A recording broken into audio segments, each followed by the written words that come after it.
Time to return you to the Middle East. Iranian state media claims that it's hit a US warship with 2 missiles after it reportedly ignored warnings about entering the Strait of Hormuz.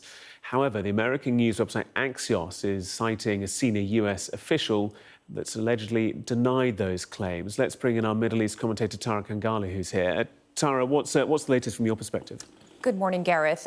Indeed, very little, by the way, from the Americans on this news that has just broke, by the way, just the past few minutes, whereas the Iranians, this, according to Iran's semi-official Fars news agency, very close to the IRGC, by the way, they are reporting this strike, but nothing more there. All the while, to show the volatile state of affairs in the Strait of Hormuz. We know that this humanitarian mission, according to Donald Trump, will be starting this morning.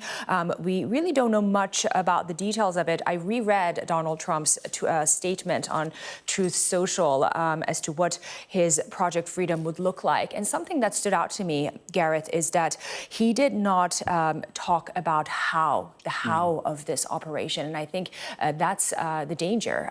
Is this going to be a military escalation, or is this going to be in coordination with regional countries? Is he going to be escorting the ships? And if so, how is that going to look like? Is it going to be guided? What does guided mean? And I think, again, the ambiguity here is the news, but also what makes all of this quite precarious. We also know, by the way, that according to the Islamic Republic of Iran Broadcasting News Organization, that the Iranian Navy has issued a statement saying that we are firm in standing by, and we will be preventing U.S. destroyers from entering the Strait of Hormuz. This is according to Iran's news agency IRIB, adding that all shipping insurance firms must pay attention to IRGC announcement on the Strait of Hormuz. So the bottom line is the United States is flexing its muscles, and Iranians are too. And then the detail of all of the flexation is still yet unclear. I'm looking at my incoming feeds as we talk to see if there are more details, as there are on that particular situation regarding this warship. We'll bring it to viewers. But it's not the only element at play here, is it? You know, there is an awful lot of moving pieces. There's still the Pakistanis who are still kind of working to try and kind of mediate and bring about conversation. There's still other vessels and crew all being talked about as well. What else do viewers need to know?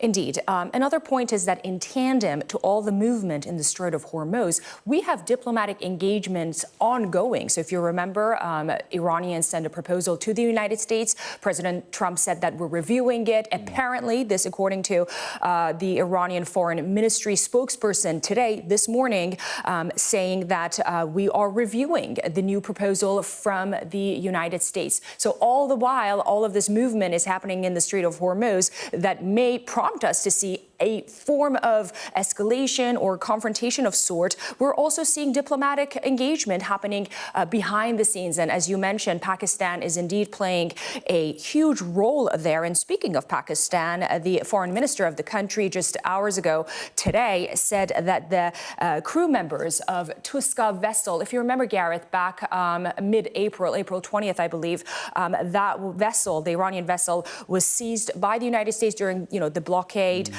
But now Pakistan has involved itself and is sending the crew members back to Iran, which, again, some may view as a goodwill, a good gesture that would support these diplomatic efforts. All the while, of course, the situation in the Strait of Hormuz remains unclear. So two parallel lines, one military, one diplomatic. And as you said, the devil is in the details. But what I can tell you, though, reading the Iranian papers today and speaking with some sources, the main intention of the Iranian government right now is a conclusive end to the war and also the lifting of sanctions. Iran is extremely cash poor right now, and the economy there is in shambles. And so their main intention is to find some sort of revenue field and stream into the country, whether that would be in their effort to control the Hormuz. Remember, they're charging tolls from ships and vessels, and continuing that, or coming to a deal with the United States for a broader